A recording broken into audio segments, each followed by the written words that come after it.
Okay, simulan natin. Kapag narinig natin ang Republic Act 7277 o yung Magna Carta for Disabled Persons at ang RA 1054, usually ang naiisip agad ng mga kumpanya ay compliance, di ba? Paano ba umiwas sa kaso o sa dole? Pero paano kung sabihin ko sa inyo na hindi lang to basta iwas kaso? Isa tong napakagandang blueprint para makabuo ng isang highly capable, inclusive workplace na may malaking financial incentives pa.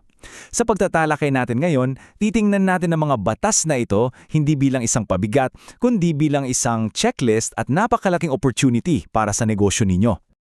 Heto ang ating roadmap ngayon. Una, ang mga pangunahing karapatan sa trabaho ng PWD. Ikalawa, pagtukoy sa diskriminasyon sa trabaho. Ikatlo, malaking insentibo para sa mga employer. Ikaapat, bubuo tayo ng sarili ninyong compliance checklist ng employer. At ikalima, pagpapatupad at mga parusa. Para sa mga business owners at HR managers dyan, by the end of this explainer, may dala na kayong practical toolkit para sa pang-araw-araw na operasyon ninyo. Pasok tayo sa unang bahagi, mga pangunahing karapatan sa trabaho ng PWD.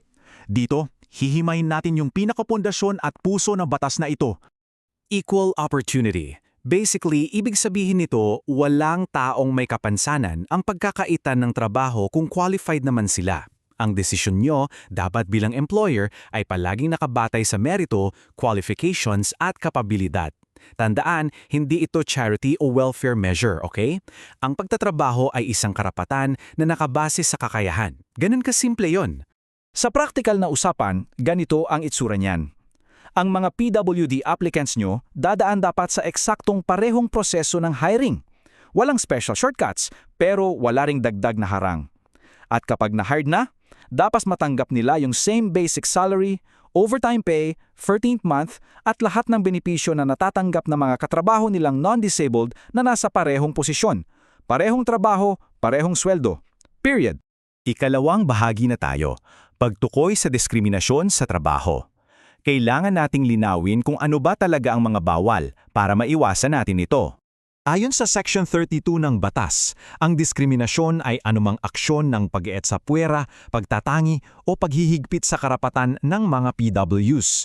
Napaka-crucial nito. Ang diskriminasyon kasi, hindi lang yan yung halatang pamamahiya. As an HR tip, minsan nakatago yan sa mga maliliit na policy na hindi natin namamalayan na nag-i-exclude na pala sa kanila sa loob mismo ng kumpanya. Heto, yung mga common red flags na ipinagbabawal ng batas.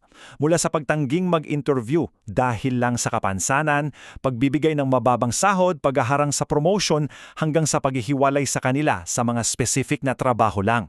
At ito, markahan nyo to, maling paggamit ng pre-employment medical records. Take note na pwede lang kayong humingi ng medical exam kapag may nagawa na kayong conditional job offer. Hindi siya pwedeng gawing initial filter ng mga aplikante. Tingnan natin itong comparison para mas malinaw. Illegal kung ire-reject nyo ang isang qualified deaf applicant dahil lang feeling nyo baka hindi komportable yung ibang staff. Pero totally legal at tama na i-require ang PWD applicant na ipasa yung standard skills test na pinapapasa nyo rin sa iba. See the difference? Yung isa nakabase sa bias, yung isa nakabase sa merit. Parehong performance expectations dapat ang ipatupad. Ikatlong bahagi na tayo. At ito ang paborito ng maraming business owners, malalaking insentibo para sa mga employer. Ano bang financial rewards kapag naging inclusive ang workplace mo? 25%! Makakakuha kayo ng karagdagang 25% na gross income tax deduction para lang sa pag-hire ng mga PWDs. Para maging malinaw, ito ay on top pa o bukod pa sa inyong regular na salary deductions sa tax ninyo.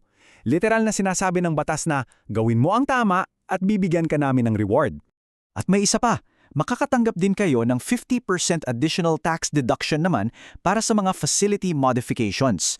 So, kung gagastos kayo sa pagpapagawa ng rampa o pagpapaayos ng restrooms at workstations para maging accessible, makakabawi kayo sa expenses sa pamamagitan ng tax deduction na ito. Napakalaking tulong nito, di ba?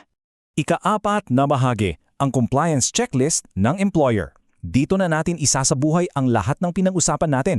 Gagawa tayo ng konkretong checklist para sa kumpanya ninyo para masiguradong non-discriminatory ang hiring nyo at accessible ang inyong workplace.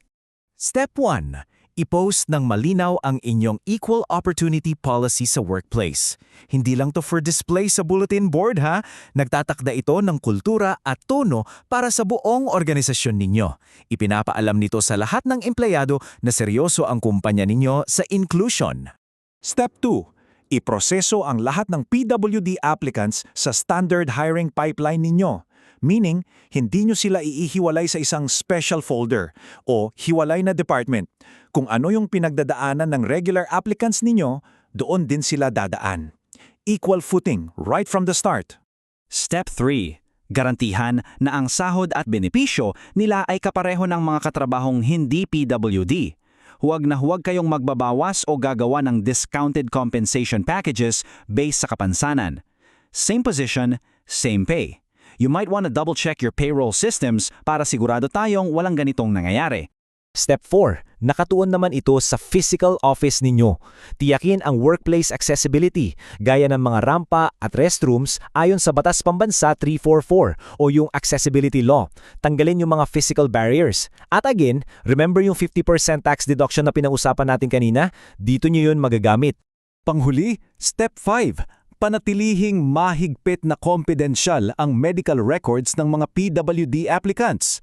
Kapag nakuha na kayo ng medical data after ng inyong conditional offer, itago nyo yan ng maigi. Hindi yan pwedeng maging kwentuhan sa labas ng HR department. Strict privacy is a must.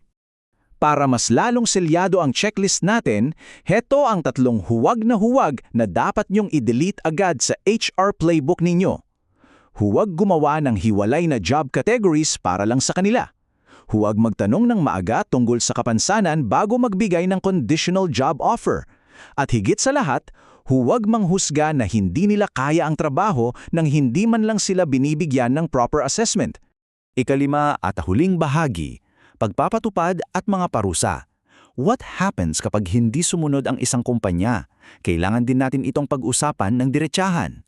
Tingnan nyo itong table, mabilis tumaas ang mga parusa. First violation pa lang, 50,000 hanggang 100,000 pesos na multa na at may posibleng pagkakakulong pa na 6 months to 2 years.